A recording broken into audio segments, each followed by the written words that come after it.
With more on the follow-up to this firing this morning. Kelsey, what can you tell us?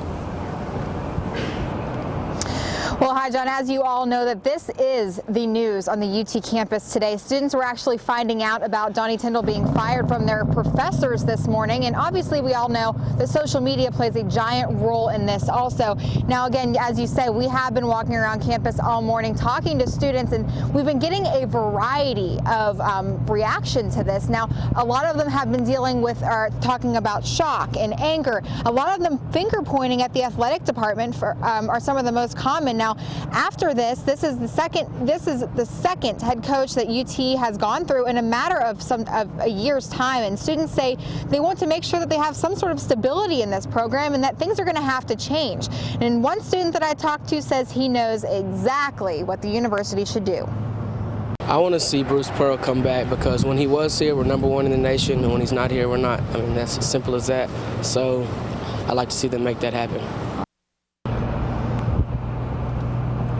Now, that is not the only student that mentioned Bruce Pearl's name. I talked to 5 students on camera today, and they all said the same thing, that it would actually be an awesome thing to have him back. They're not thinking it's going to happen, but that's something that they definitely want. I mean, that campaign might be coming back, at least on the social media. We are going to have a lot more reaction from campus coming up tonight on 10 News at 5. We'll send it back to you. For more on that, we're going to turn to Kelsey Pape, who is out live on campus talking to folks who've heard the news break this morning. Kelsey? Well, that's right, John. You know, students that I talked to earlier today told me that the news was actually broken to them when they were in class this morning. It was their professors that told them. And obviously, we know that social media played a huge role in that also. Now, again, we have been walking around on campus this morning talking about Donnie Tyndall's termination, and I got a lot of different reactions from a variety of students. Some students told me earlier that they actually didn't even recall his name. Others just didn't want to speak to that. But most, the ones that did want to speak to it, this is what they told me. There's a lot of shock, there's a lot of anger, and there is a lot of finger pointing. Take a listen. It's just one of those things. I liked him. He's a good guy and his staff. But, you know, when it's NCAA involved, it's just one of those things that I just hate to see him go, but you can't have him hanging around like that with violations. Shock. I thought he was going to be like here for a really long time, so I was really confused, actually.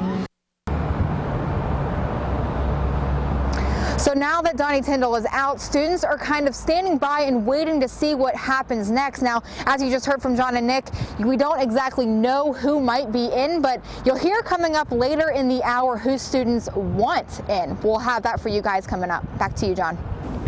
Live in downtown Knoxville with the heart of this festival, which is right where you're standing, Kelsey.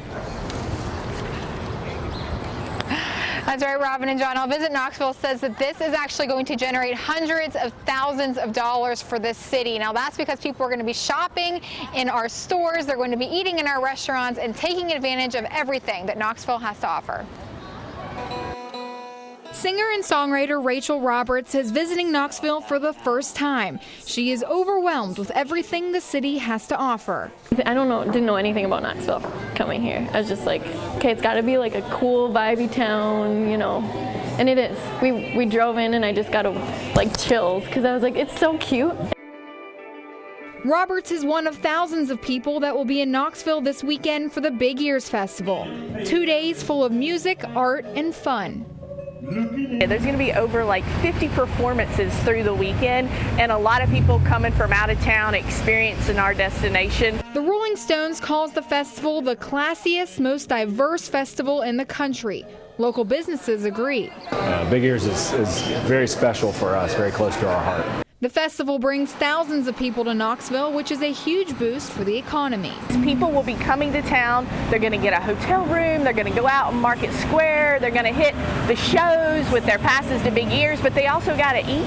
Everybody's hungry, so it's always good for us, no matter what kind of festival.